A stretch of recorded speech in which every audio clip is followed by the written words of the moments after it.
puppets have sex, There you go. This is the movie for you, especially with shit and piss. That was, oh my god. And it was, I think it was one of those where, if I remember this right in the interview, they said that the censors hit them and said, you can't do this.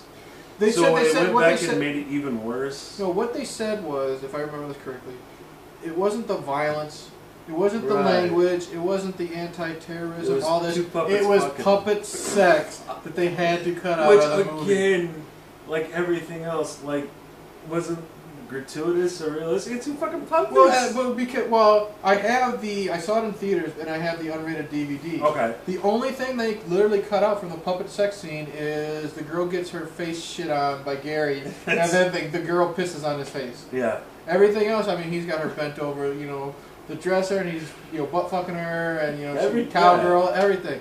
And can you imagine being the marionette and the puppeteer trying to do that? Right. Scene? Like.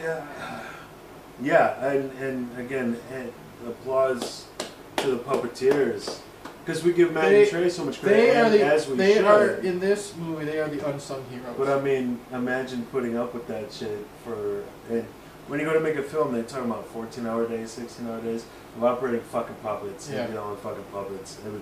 So again, applause to all involved that they hung in and got that film made.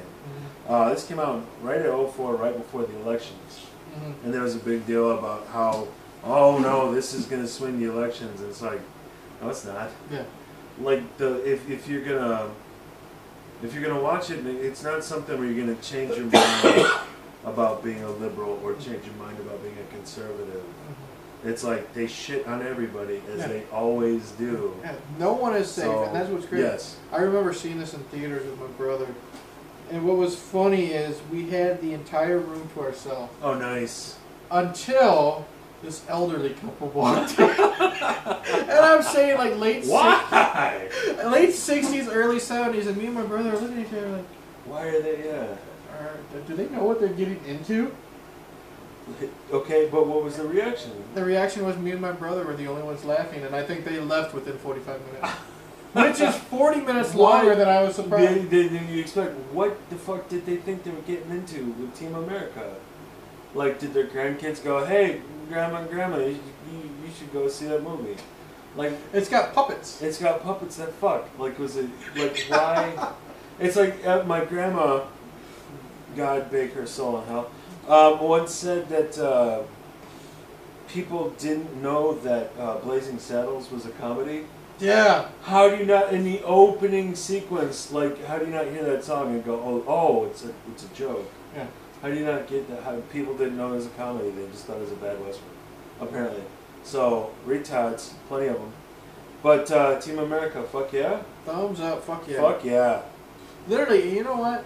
If you don't want to take a chance on this, go Google, just Google the soundtrack. And that, I guarantee you, will bring you in so much you will watch this film. When I was at during the puppet sex scene, there's a song called like "Only a Woman," and it's awesome. And it starts out really romantic, but eventually it's like only a woman is allowed to touch me there. Yes. Only a woman, or maybe a man after like 6 beers and a shot of Vicodin or something like that. And it just goes on and on and on. It's just I wish I was as fucking crazy. But it even shits on us, the audience. Yeah. Because it plays on our ignorance and our bias, and there's a bit where, and they're making fun of Jerry Bruckheimer films as a whole, but it's like they're leaving. I want to say it's New York because they're on Broadway. And he gets into a flying car that, what was it, something morphosized? Almorphosized or some shit. And Valmorphosized or some shit. But they get on that, and within like 5 minutes, they're at Mount Rushmore. Yeah. It's like, that would take you how many hours in a jet? And it's great. It's great too because as they fly into Mount Rushmore, George Washington's head opens and they fly down his throat. But the joke being, it's like people who, and they did this in the other countries too, where it's like you're here and then right across the street, because they had the Louvre and Statue of something. Liberty? No, in France. Oh, the Eiffel Tower. Eiffel Tower. Thank God. It's getting late for me. And right next to each other, so it like on the same street or some shit. So it was like they literally shat on everybody. Yeah. They left nobody unfucked with. and I loved it. I did too. I've never been shat on before that I liked it that much. So if you like poop, this is for you. Oh, and when he's fucking vomiting. When he's vomiting in the alley. He's vomiting in the alley, and it's literally like a 2-minute long vomit scene. It just goes like he keeps throwing up.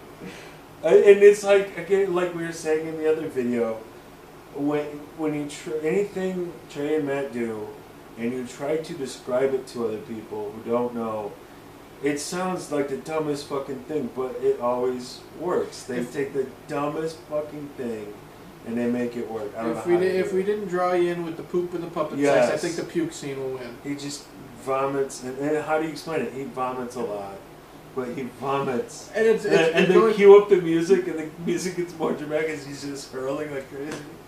Oh, it's so perfect in every single conceivable way. We have no intelligence. Exactly. We lost our intelligence. Oh yeah, and then the machine, the computer, the supercomputer is like, there's no I in Team America. He's like, yes there is. Little shit like that. So we're running out of time here. If you haven't seen, fuck you. You can't be saved. You're going to hipster hell. But this is the Whitey White Guys show. I'm Whitey. This is Cracker. That's our wrap up on Trey Parker, Matt Stone films. They did excellent work, and hopefully they're due for another one, right? They've been busy on Broadway with Book of Mormon, but hopefully South Park is still going great. Hopefully they can get another movie. Cannibal the Musical 2, Jamaica. So let's just end it. Let's just end it. Ready? Good journey. Yay! All right, let's find out.